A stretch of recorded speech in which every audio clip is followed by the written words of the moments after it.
Bismillahirrahmanirrahim. Assalamualaikum warahmatullahi wabarakatuh. Terima kasih kepada Profesor Madya Dr. Muhammad Izham.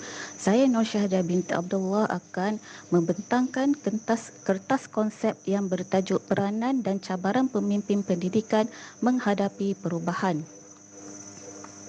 Okey, untuk abstrak, kertas konsep ini bertujuan membincangkan peranan dan cabaran pemimpin pendidikan menghadapi perubahan. Dapatan kajian lepas menunjukkan bahawa pengurusan perubahan yang berkesan untuk institusi pendidikan boleh berubah dengan ciri-ciri pelaksanaan perubahan yang sesuai. Walau bagaimanapun, keberkesanannya akan menjadi sukar jika kecenderungan kritikal mereka berubah. Cabaran terkini adalah pelaksanaan Perintah Kawalan Pergerakan PKP COVID-19 dilaksanakan. Penemuan mengenai hubungan antara model kepimpinan transformasi dan teori tingkah laku terancang dapat memberi implikasi yang besar dalam merancang perubahan. Implikasi dari kontas konsep ini diharapkan dapat membantu pihak Kementerian Pendidikan Malaysia KPM, Jabatan Pendidikan Negeri JPN, Pejabat Pendidikan Daerah PPD dan pihak sekolah dalam pelaksanaan perancangan pengajaran kurikulum dalam perancangan pendidikan. Kesimpulannya, pendidik akan berhadapan dengan pelbagai cabaran dan isu khususnya bagi menyediakan perancangan pendidikan kurikulum yang seragam secara berpusat. Perubahan perancangan pendidikan perlu dibuat untuk penambahbaikan dan membantu meningkatkan prestasi pembelajaran sejajar dengan perubahan global. Sistem pendidikan juga perlu ditambah baik untuk memantapkan lagi pembelajaran di negara kita. Untuk pengenalan, dunia semakin mencabar dan kompleks. Sebarang perubahan dan perancangan perlu bersifat mudah ubah agility. Ini bermakna setiap peranan pemimpin pendidikan perlu berubah mengikut keperluan semasa yang dikelani sebagai zaman milenium. Dunia dikejutkan dengan penularan wabak COVID-19 yang menyebabkan pelbagai perkara dalam rutin seharian berubah. Bermula dengan penekanan terhadap penjagaan kebersihan sehingga ke Perintah Kawalan Pergerakan PKP yang dikuatkuasakan oleh kebanyakan negara di dunia termasuk Malaysia. Perubahan peranan pendidikan sebagai ejen informasi maklumat dan asas bagi membentuk masyarakat yang bistari memberi cabaran yang besar kepada profesion perguruan. Abdul Rahim Abdul Rashid 2001. Pemimpin perlu mempersiapkan diri dalam segala aspek apabila berhadapan dengan dunia yang berubah-ubah agar dapat mengadaptasi apa jua keadaan. Draka 2017. Okey.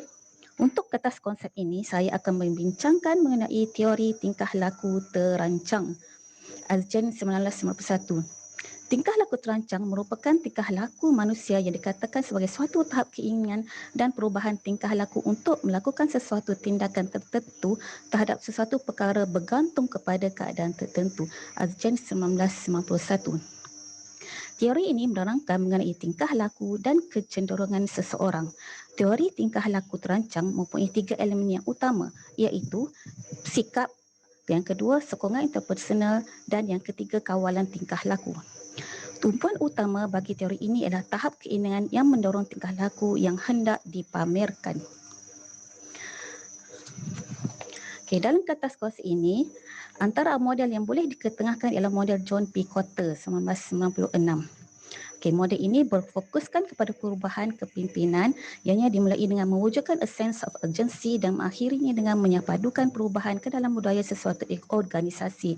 Okay, kita tengok langkah-langkahnya. Yang pertama, cipta keperluan. Pemimpin perlu menyedarkan guru-guru akan perlunya perubahan dengan melakukan dan melaksanakan. Yang kedua, membentuk pakatan yang kuat. Pemimpin perlu mempunyai sifat kepimpinan yang tinggi. Pemimpin juga perlu mempunyai sokongan yang kuat dari semua kaki tangan sekolah. Yang ketiga, cipta visi perubahan. Ianya bertujuan bagi memastikan segala perancangan dan tindakan tidak tersasar dari matlamat perubahan. Yang keempat, sampaikan visi melalui komunikasi. Pemimpin perlu selalu ingatkan guru-guru akan visi perubahan. Yang kelima, hapuskan halangan. Pemimpin perlu mengenal pasti sesiapa yang selalu menentang perubahan dan membantu mereka supaya melihat kebaikan akan perubahan. Yang keenam, bentuk sasaran masa. Pemimpin perlu meletakkan sasaran awal yang boleh dicapai dan dilihat. Yang ketujuh, terus bina perubahan. Setiap kali mendapat kejayaan, mestilah disusuli dengan analisis untuk peningkatan berterusan. Yang ke-8, kukuhkan perubahan ke dalam budaya. Setiap kali ada kejayaan, pemimpin hendaklah memberi penghargaan kepada pihak yang menjayakannya. Okey, untuk kajian literatur. PKP yang berpunca dari pandemik COVID-19 merupakan antara gangguan pembelajaran yang berlaku di seluruh dunia. Apabila fenomena gangguan pembelajaran berlaku, proses pengajaran terjejas menyebabkan matlamat pembelajaran tidak tercapai seperti yang dihasratkan. Azlin 2020. Pemimpin yang mengamalkan berkepimpinan transformasi adalah pemimpin yang mempunyai wawasan, menjadi pemangkin, mempunyai motivasi dan bermotifkan matlamat, berfikiran jauh dengan ahlinya dan mewujudkan amalan yang lebih baik. Roth 2011. Perubahan organisasi yang dirancang sebagai proses mengubah tahap organisasi sistem operasi iaitu iklim organisasi, teknologi, struktur, pengambilan keputusan proses dan sistem pengurusan untuk mencapai matlamat organisasi. Brown dan Morberg 1986. Yang keempat, perubahan yang ditarifkan sebagai fenomena luas dan multidimensi yang mengubah organisasi paradigma zasional itu sendiri melebihi tahap peningkatan sedikit demi sedikit, dan proses perubahan dimodelkan sebagai tahap perubahan dalam faktor-faktor seperti memacu perubahan, dirancang mengubah strategi dan teknik, proses kekeliruan dan paradigma. Levi 1988. Ini adalah dua Scopus yang saya telah ambil untuk dijadikan rujukan. Dapatan kajian tersebut, perubahan serta yang pesat pada era revolusi industri keempat, kepentingan inovasi kerajaan untuk mengatasi ini semakin meningkat dari hari ke hari. Kajian ini menunjukkan bagaimana matlamat organisasi, kepimpinan transformasional, pendidikan dan latihan, pernyataan dan komunikasi yang merupakan teknik untuk pengurusan perubahan mempengaruhi inovasi organisasi. Kajian ini juga menunjukkan bahawa penerapan inovasi dapat dilakukan pada bila-bila masa dikaitkan dengan kesungguhan konstruktif. Sikap pekerja ke arah inovasi tersebut menjadi positif dan membuahkan hasil. Akibatnya, tingkah laku mereka cenderung mencerminkan kesuburan perkhidmatan dalam inovasi. Perbincangan dapatan kajian tersebut. Daripada kajian dapatan tersebut, dapatlah dinyatakan bahawa transformasi kepimpinan mendorong kepercayaan organisasi dan meningkatkan prestasi organisasi melalui rangsangan dan pertimbangan yang dirujuk oleh Kohnert dan Lewis 1987. Conger 1999 mentakrifkan kepimpinan transformasional sebagai memotivasi anggota organisasi untuk bekerja dan berprestasi di luar jangkaan dan menekankan keperluan pesanan tinggi. Peranan tingkah laku inovatif pemimpin signifikan dengan persekitaran yang pesat. Kompetensi kepimpinan perubahan adalah tindakan, struktur dan keberkesanan pemimpin melaksanakan perubahan. Pemimpin perlu memastikan kompetensi diri dapat mengubah organisasi dalam proses. Daripada Tai dan Omar 2013. Ringkasnya, pemimpin boleh didefinisikan sebagai transformasi pemimpin sekiranya mereka menyampaikan visi organisasi kepada ahli dan menukar ahli secara positif organisasi melalui interaksi yang lancar dengan ahli.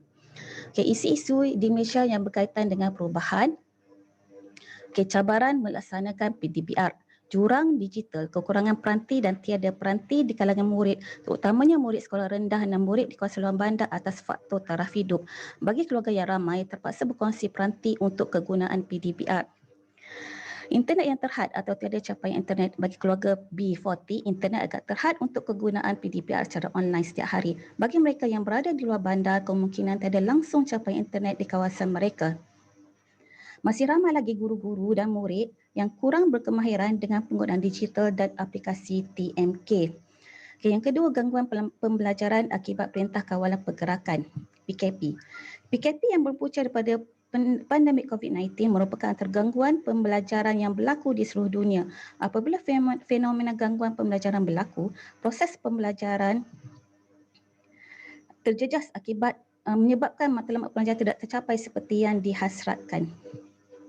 Kesihatan mental para pelajar.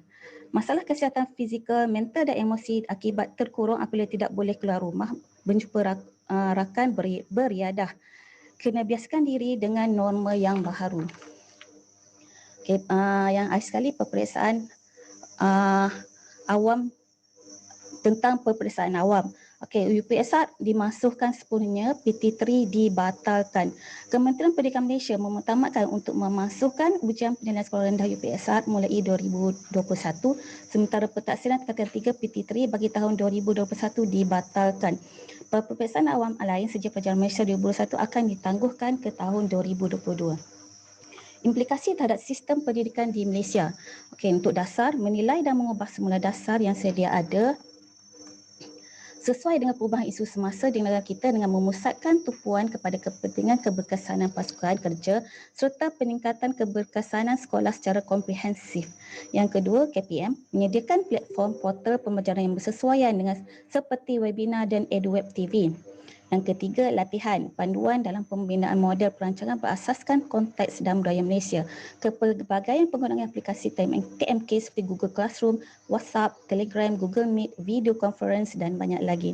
Dan untuk amalan, guru dan pelajar harus berusaha sendiri membangunkan ilmu pengetahuan secara kendiri dalam struktur mental mereka dan memantapkan ilmu kedigitalan. Untuk kesimpulan, krisis pandemik COVID-19 merupakan risiko yang perlu dihadapi oleh pemimpin. Setiap pemimpin dalam sesebuah organisasi perlu untuk mengetahui dan mengambil strategi pengurusan risiko agar dapat terus dilaksanakan dalam satu budaya kerja baharu. Dugaan dan cabaran dunia pendidikan datang silih berganti. Oleh itu, pemimpin masa kini perlukan persediaan jitu yang menjaga batas sempadan pendidikan dan peradaban manusia. Selain itu, pemimpin juga perlu bersikap fleksibiliti terhadap keperluan semasa dan pada masa akan datang agar selaras dengan tuntutan dunia semasa.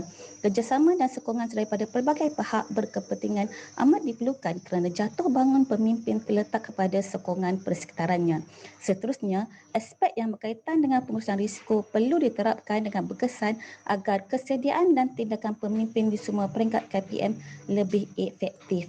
Okey, ini adalah rujukan yang telah saya rujuk, beberapa rujukan yang telah saya rujuk untuk kertas konsep ini.